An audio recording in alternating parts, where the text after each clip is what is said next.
These are the top 10 Stoic habits that people once considered extreme, but today feel surprisingly close to therapy. Ancient philosophers may not have had modern psychology, but they understood the human mind better than most people imagine. At number 10 is journaling your thoughts. Stoics did not write to create books, they wrote to understand themselves. Marcus Aurelius believed that a clearer life begins with a clearer mind. At number 9 is separating facts from feelings.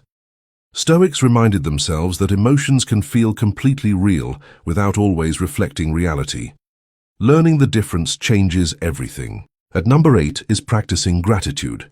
Instead of constantly chasing more, Stoics trained themselves to appreciate what they already had and find peace in enough. At number 7 is accepting what you cannot control.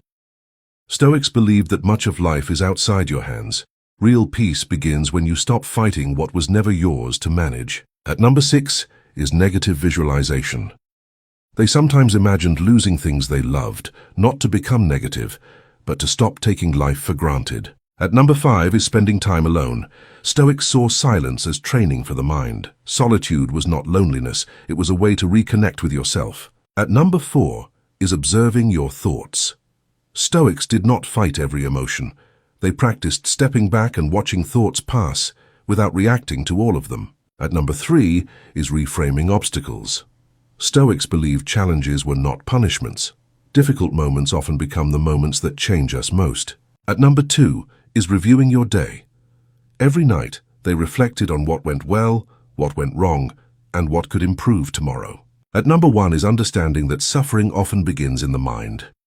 Events matter, but the meaning we give them matters even more.